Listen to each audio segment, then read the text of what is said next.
السلام عليكم، ازيكم عاملين ايه؟ لو معاك من 900 لحد مليون و100 الف وبتدور على كروس اوفر في السوق المصري، هتلاقي عندك 12 عربيه في الفئه السعريه دي. 6 عربيات منهم رايحين ناحيه الشباب و6 عربيات منهم رايحين ناحيه العائليه. هنعدي على كل عربيه فيهم بالتفصيل، وزي ما عملت في الفيديو اللي فات هبتدي باول حاجه وهي السيفتي مارجن بتاع كل فتيس فيهم. يعني هقارن العزم اللي بيطلعه الموتور باقصى عزم يقدر يتحمله الفتيس، ونشوف مدى الامان اللي موجود في كل فتيس فيهم. طبعا هنشوف التبريد بتاع كل فتيس وطبيعه عمل كل فتيس فيهم، وهل في اعطال بتظهر منه فعلا مع الملاك ولا لا. تاني حاجه هتكلم عليها وهو الاداء الفعلي للعربيات دي. انا سرقت جميع ارقام التسارع من قناه كارز باي ماجد زي ما عملت في الفيديو اللي فات، وهقارن جميع الارقام دي ببعض. طبعا ماجد غني عن التعريف، وانا انصحك ما تشتريش اي عربيه غير لما تتفرج على الريفيو بتاع ماجد للعربيه دي. تالت حاجه هتكلم عليها وهي الاعتماديه العامه للموتور والفتيس والملاك، يعني مدى رضا الملاك عن العربيه دي ولو في حاجه بيشتكي منها، ومدى الرضا بتاع العملاء عن التوكيل ده. وبعد كده هتكلم عن المساحات الداخليه ومساحه الشنطه في كل عربيه فيهم. ولو مش هتقدر تكمل الفيديو ده وعايز تعرف الخلاصه، جيلي كوري هتبقى افضل عربيه شبابيه وسط العربيات دي، يليها الجي اي سي الام زوم،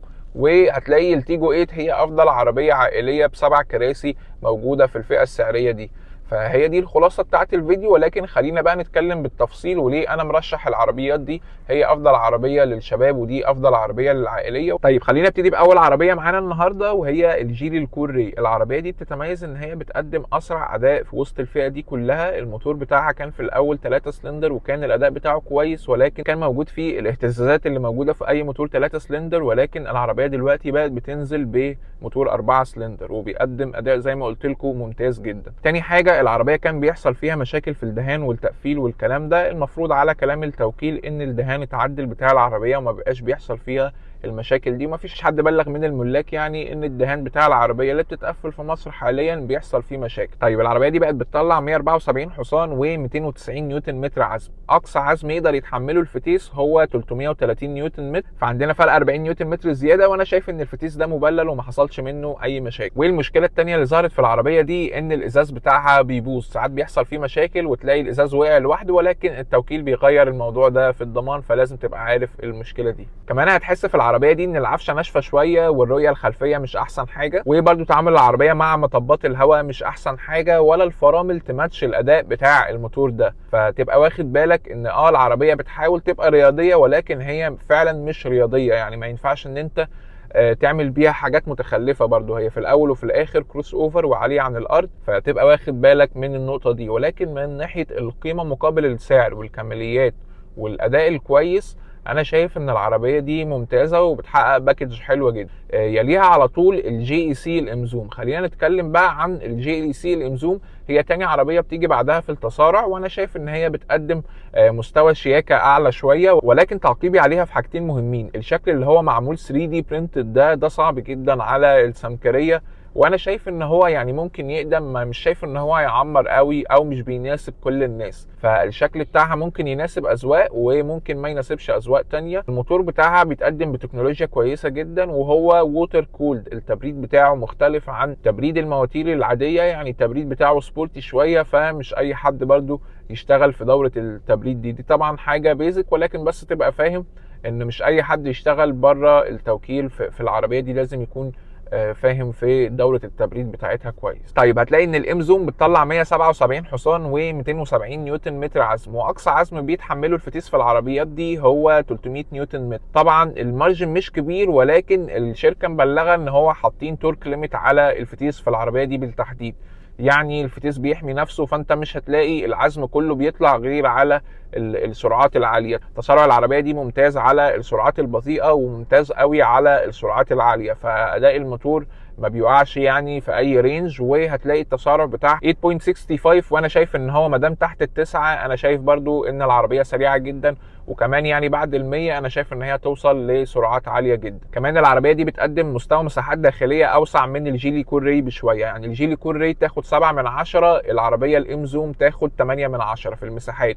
ولكن الشنطه بتاعه الام زوم صغيره، الشنطه بتاعتها 341 لتر. تلاقي العفشه بتاعه العربيه دي رايحه ناحيه الراحه شويه، يعني هي بتقدم ثبات كويس ولكن رايحه ناحيه الراحه شويه، عكس الجيل الكوري رايحه ناحيه الرياضيه قوي. طيب ثالث عربيه معانا وهي الشانجان السي اس 35. العربيه دي بتنزل بموتور 1400 ولكن هو نشيط جدا، الموتور بيطلع 160 حصان وبيطلع 260 نيوتن متر عزم.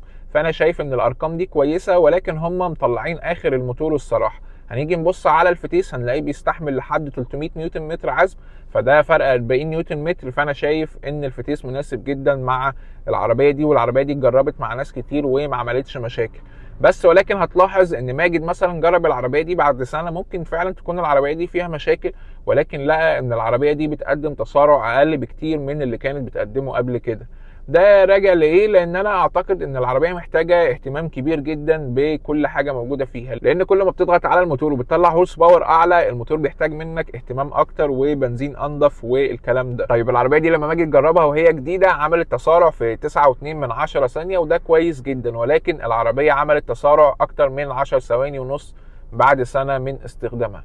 فتبقى واخد بالك من النقطه دي، ان انا شايف ان سنه ده رقم قليل قوي ان تلاقي ان الموتور بدأ ما يطلعش الهورس باور اللي كان بيطلعه قبل كده. طيب المساحات بتاعت العربيه دي تاخد 7.5، يعني هي واقفه ما بين الام زوم والكوري في النص، هي واقفه ما بينهم في المساحات، ولكن الشنطه بتاعتها 400 لتر. انا شايف ان الشنطه حجمها كويس جدا على العربيه دي. ورابع عربيه معانا هي الهافال الجو لاين او الجوليان برو او الفيس ليفت منها. هم العربيتين يعني قريبين من بعض، الفرق ان انت هتلاقي الجوليان برو رياضيه اكتر والمساحات فيها قليله اكتر، الفيس ليفت هتلاقي المساحات فيها احسن شويه ولكن اقل في الشكل الخارجي. انا شايف بس ان العربيه دي تحس ان هي بترقص على السلم، هي بتقدم مستوى اعتماديه كويس جدا، الموتور بتاعها بيطلع حوالي 148 حصان و220 نيوتن متر عزم، ولكن الفتيس بتاعها بيتحمل عزم كبير جدا. فانا شايف ان العربيه اعتماديه، يعني الفتيس بتاعها بيتحمل حوالي 300 نيوتن متر، فيعني فرق كبير ما بينها وما بين الموتور.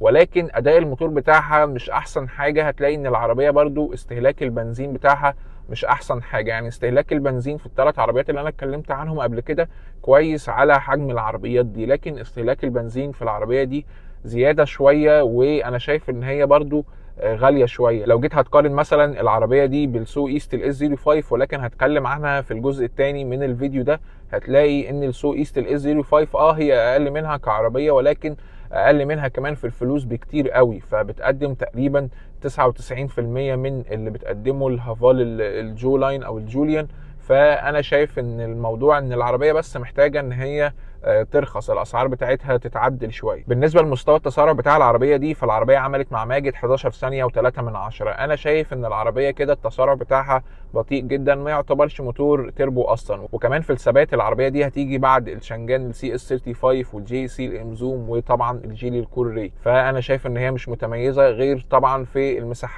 المساحات بتاعت العربيه دي كبيره جدا، يعني انا اديها 8.5 في المساحات الداخليه، ولكن الشنطه يعني هي زيهم ويمكن كمان اصغر من عربيات كتير في الجوليان برو. وكمان لازم تاخد بالك ان العربيه دي واخده سمعه ان هي كانت افضل واحده في الامان والكلام ده، ولكن ده كان زمان شويه. العربيه دي فعلا كانت مقارنه بالمنافسين هي اعلى منهم بكتير في معدلات الامان، ولكن الصينيين بيتطوروا بسرعه، فتلاقي ان معظم العربيات دي بقت متساويه في مستوى الامان. هتلاقي ان معظم العربيات دي بتقدم اداس فيتشرز وبتقدم الايرباجز كامله، وطبعا انظمه الاي بي اس والحاجات دي كلها مع انظمه الاي اس بي الجديده المحدثه يعني هتلاقيها موجوده. فانا شايف ان العربيات كلها بقت قريبه قوي من بعض في النقطه دي. طبعا هتلاقي ان الفئات القليله مفيش فيها الريسك والازعاج بتاع الاداس سيستم، والفئات العاليه فيها الاداس سيستم، وكل واحد يرجع له الموضوع ده. تاخد بالك بس ان انت لو خبطت الموديول بتاع الاداس او الرادار ده هتدفع كتير قوي، او العربيه تتركن، هتقعد كتير يعني علشان الموضوع يتصلح، مش هتلاقيها في التوكيل بسهوله ولا هتلاقيها بره التوكيل برده بسهوله. طيب هنيجي بقى للفيات 500 اكس، هتلاقي ان العربيه دي بتطلع 140 حصان و230 نيوتن متر عزم. انا شايف ان العربيه دي بتقدم فتيس، يعني هو هتلاقي التورك ليميت بتاعه 350 نيوتن متر، هتلاقي في فرق كبير قوي، هتلاقي الفتيس بيستحمل تقريبا اكتر من دبل الموتور اللي بيطلعه، ولكن الفتيس في العربيه دي دراي والحراره بتاثر عليه جدا والاعتماديه بتاعته مش احسن حاجه. فانا شايف ان العربيه دي شيك جدا وبتقدم مستوى ثبات رهيب، يعني تتفوق على الكوري، تتفوق على كل العربيات اللي احنا قلناها دي. ومستوى الاداء بتاعها طبعا مش اقوى منهم ولا حاجه، ولكن هتلاقي ان العربيه مستوى الاعتماديه فيها بعيد شويه عن المنافسين. كمان مستوى التجهيزات فيها هيبقى بعيد شويه، المساحات برضو هتبقى اقل شويه، فتبقى واخد بالك من الحاجات دي كلها. يعني هتلاقي ان المساحات في العربيه دي هتاخد 6 من 10، والشنطه برضو 350 لتر. هتلاقي ان الكنبه مش اعرض حاجه ولا مساحه الرجل احسن حاجه. طيب نيجي لاخر عربيه معايا في الفيديو ده، وبقيه العربيات هتنزل في اليوم اللي بعده ان شاء الله، وهي النيسان جوك. العربيه دي بتنزل بموتور 1000 سي سي 3 سلندر، بيقدم اداء انا شايفه الصراحه متواضع. العربيه عملت اداء تسارع مع ماجد في 13 ثانيه ونص تقريبا، ولكن نقطه ضعف العربيه دي مش الفتيس. الفتيس على فكره بتاعها بيستحمل جدا، يعني انا شايف ان هو بيستحمل لحد 300 نيوتن متر عزم و350 نيوتن متر عزم في بعض العربيات، والعربيه بتطلع 200 نيوتن متر. فتبقى واخد بالك ان الفتيس مش هو المشكله، ولكن الموتور هو اللي انا شايف ان هو اداؤه ضعيف شويه على العربيه دي. يعني العربيه بتتسارع في 13 ثانيه ونص، هتحس ان الاداء ده، خد بالك ان الثانيه في التسارع كبيره. غير كده كمان ان المساحات بتاعه العربيه مش احسن حاجه، ولكن العربيه فعلا شيك، يعني بتقدم مستوى شياكه حلو جدا، والديزاين بتاعها حلو جدا. السماعات تحس ان هي يعني لما تشوف كلمه بوز بقى على الكرسي والكلام ده، تحس ان انت هتخش في ساوند سيستم ما شفتوش قبل كده. ولكن لا الصراحه يعني العربيه بتعلي قوي الاكسبكتيشنز، بس بتحبطك في النقطه دي. مستوى الصوت مش بمستوى التوقعات، ولكن هو مش وحش يعني. انا شايف ان العربيه اشيك عربيه، ومستوى الثبات بتاعها ممتاز، ولكن العربيه تحس ان مساحتها مش موزونه الصراحه. يعني الشنطه بتاعتها كبيره، يعني 422 لتر، ولكن المساحات الداخليه مش حلوه. الكراسي اللي ورا ضيقه جدا، والكنبه مش اعرض حاجه، فتبقى واخد بالك من النقاط دي. وكمان لازم تبقى عارف ان العربيه دي بتنزل بجنط 19. انا مش فاهم ازاي يا جماعه، يعني هو مش بالعافيه الصراحه. كمان حتى العربيه بتحس ان العفشه ناشفه جدا، والعربيه بتشرخ بطاحات، او البطاحه نفسها الجلده بتاعت البطاحه في الطرق المصريه بتتقطع، يعني بتبوظ بتاعت العربيه، وباظت مع مولات كتير. فتبقى واخد بالك ان العربيه ما ينفعش معاها الجنط ال 19 ده خالص. يعني الموتور اصلا بيعاني مع العربيه، فحرام لما تحط الجنط بالحجم ده عليه. بس ودي كانت كده الست عربيات الاولانيه الشبابيه. انا عارف ان السو ايست الاس 05 ممكن تقف ما بين الاثنين، ولكن هنبتدي بيها في الفيديو اللي جاي ان شاء الله. وبس كده انا كده خلصت. اشوفكم ان شاء الله في الفيديوهات الجايه، وما تنسوش تعملوا سبسكرايب.